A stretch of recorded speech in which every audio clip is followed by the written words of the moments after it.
Hi food lovers, மீண்டும் உங்கள் அத்தனை பேரையும் லக்ஷ் போஜனாவிலே சந்திப்பதிலே மகிழ்ச்சி. இன்னைக்கு என்னன்னு கேட்டிங்கன்னா, சப்பாத்தி பூரி பரோட்டாக்கு வந்து ஒரு சைட் டிஷ், அதே மாதிரி பிளெயின் ரைஸ், புலாவ் ரைஸாக இருக்கலாம், இல்லைன்னா கீ ரைஸாக இருக்கலாம், அந்த மாதிரி எடுத்து சைட் டிஷ்ஷாக தொட்டுன்னு சாப்பிடக்கூடிய ஒரு side dish, north Indian dish இது. அங்கே சிம்லா மிர்ச்னு சொல்லுவாங்க. இது வந்து குடமிளகாய்க்கு தனி ஒரு ஃப்ளேவர் உண்டு. மற்ற எல்லா வெஜிடபிளோட இந்த குடமிளகாய்க்குனே தனி ஒரு ஃப்ளேவர் உண்டு. இந்த குடமிளகாயை வச்சு ஒரு சப்ஜி ஃபென்டாஸ்டிக்காக இருக்கும் சைட் டிஷ்ஷாக. வாங்க எப்படி செய்யலான்னு பார்க்கலாம்.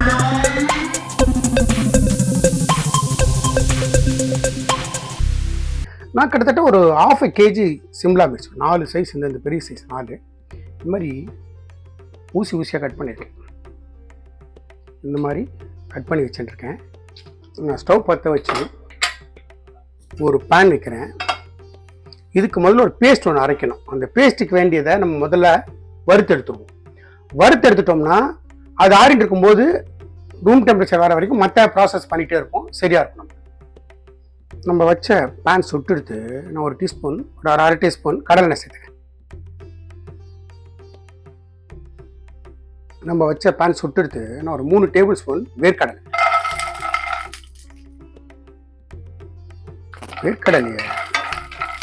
எண்ணெயில் நல்லா ரோஸ்ட் பண்ண.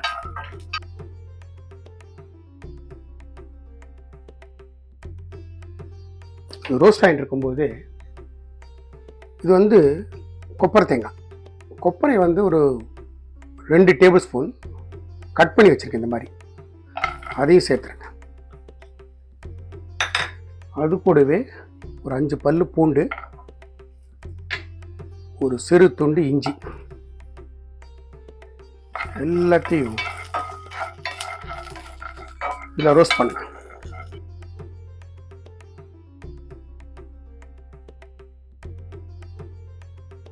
இது கூடவே நான் ஒரு 3 பச்சை மிளகாய் சேர்த்துறேன்.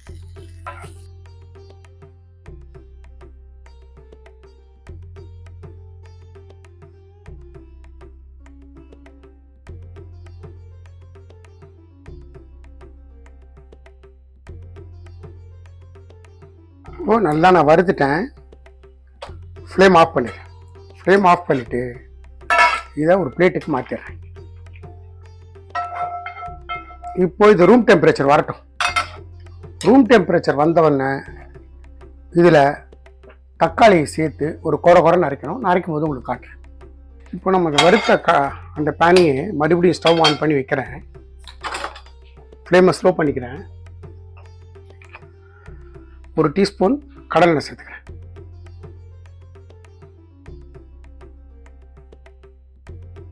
எண்ணெய் சுட்டுன்னு இருக்கும்போது நம்ம குடமிளகாய் இருக்குல்ல, அதில் சேர்த்துருங்க.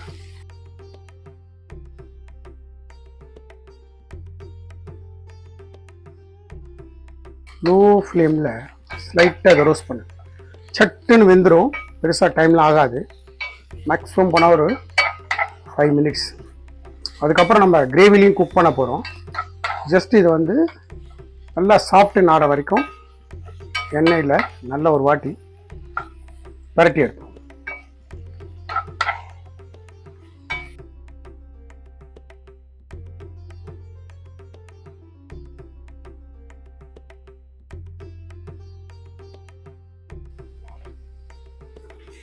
வதங்கிட்டு இருக்கும்போது ஸ்லைட்டாக மேலே கொஞ்சமாக உப்பு,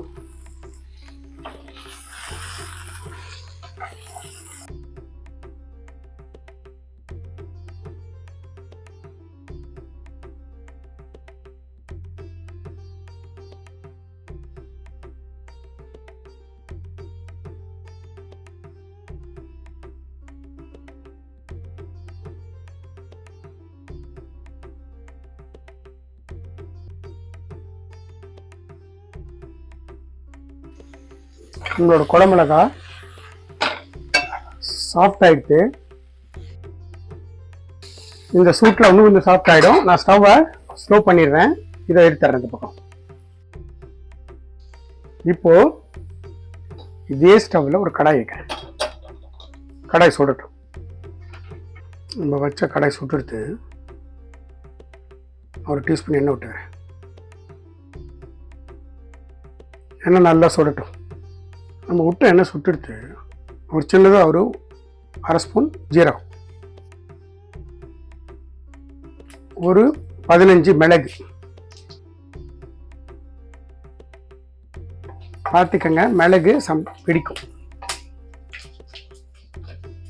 மிளகு போட்டுட்டு உஷாரா இருங்க, முகத்தில் வெடிக்கும். நல்ல ஒரு பெரிய வெங்காயத்தை இது மாதிரி ஜூலியன்ஸாக கட் பண்ணியிருக்கேன்.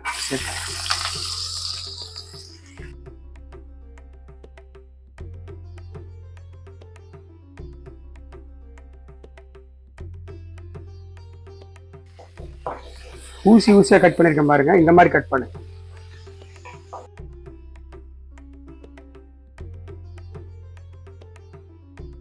நம்ம வறுத்ததெல்லாம் நல்லா ரூம் டெம்பரேச்சர் வந்துடுது. நான் டேரெக்டாக மிக்சிக்கு மாட்டேன்.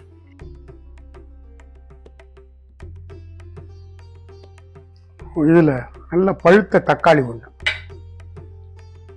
சேர்த்துட்டு இது ஒரு நல்ல ஒரு கோர்ஸ் பேஸ்டாக அரைச்சிக்கணும். ரொம்ப வெறுமனே அரைக்கணும், கொஞ்சம் கோர்ஸாக இருக்கட்டும். நான் காட்டுறேன் உங்களுக்கு. இப்போது அந்த வேர்க்கடலை, தக்காளி, பூண்டு, இஞ்சி எல்லாம் இந்த மாதிரி கோர்ஸாக அரைச்சி வச்சுட்டுருக்கேன். இது ரெடியாக இருக்கட்டும். இப்படியே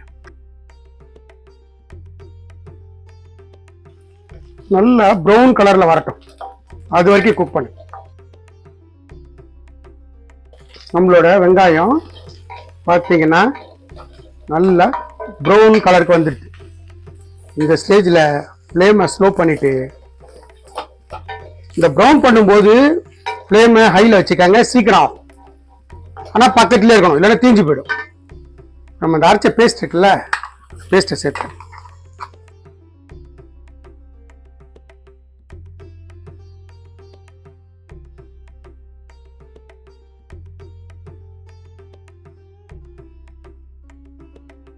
மிக்ஸி அலம்பி தண்ணி சேர்த்து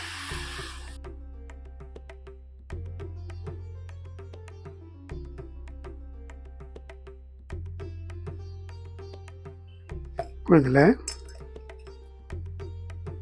1/4 டீஸ்பூன் மஞ்சள் பொடி,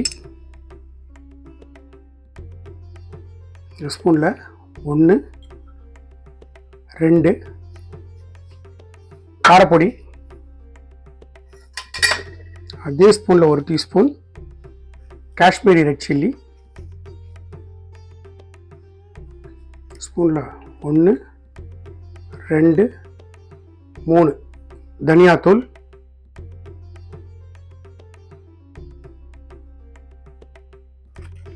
ஒரே 1 டீஸ்பூன் ஜீரகத்தூள், கிட்டக்க கசூரி மேத்தி பொடி இருக்கு. கசூரி மேத்தி பொடி இந்த ஸ்பூன் 1 ஸ்பூன். அது கூடவே இந்த டிஷ்ஷுக்கு தேவையான சால்ட் எல்லாத்தையும் போட்டுட்டு முதல்ல இது எல்லாத்தையும் ஒரு மிக்ஸ் பண்ணிக்கலாம்.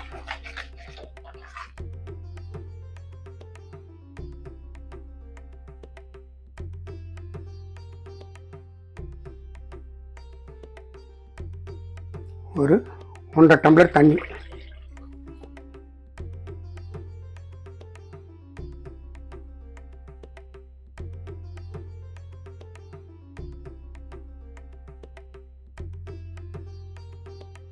ஃப்ளேமை இன்க்ரீஸ் பண்ணிவிடுங்க. நல்ல ஒரு 10 மினிட்ஸ் நல்லா கொதித்து இந்த எண்ணெய் பரண்டு வரட்டும், அது வரைக்கும் கொதி கொடுங்க.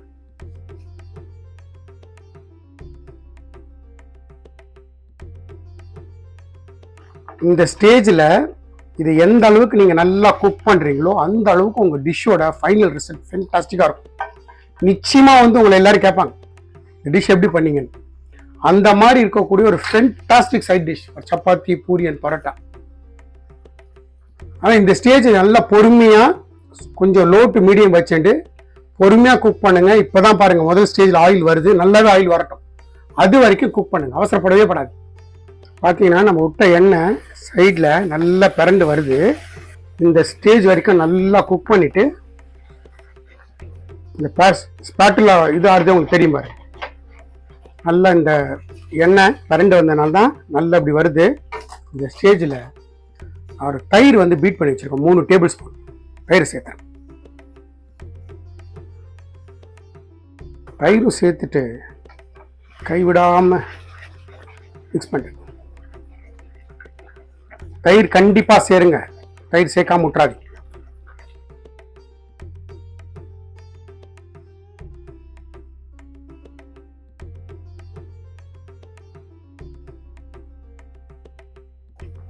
தயிரையும் விட்டுட்டு இன்னும் ஒரு 2 to 3 மினிட்ஸ் நல்லா குக் பண்ணுங்க.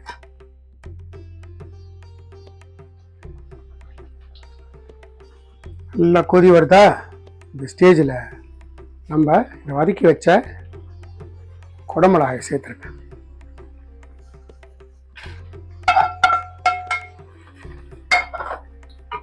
குடமிளகாயை சேர்த்துட்டு நல்ல ஒரு பரட்டு பண்ணி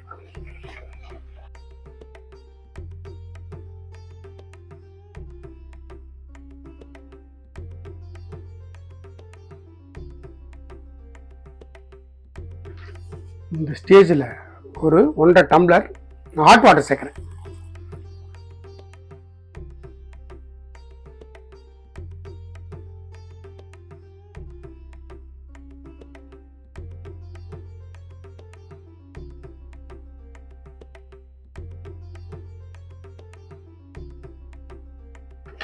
இன்னொரு 1/2 டம்ளர் தண்ணி.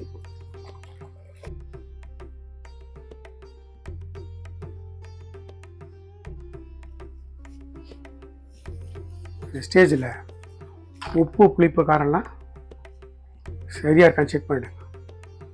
எனக்கு ஒரு உப்பு தேவைப்படுது. இந்த ஸ்பூனில் ஒரு டீஸ்பூன் உப்பு சேர்த்துறேன்.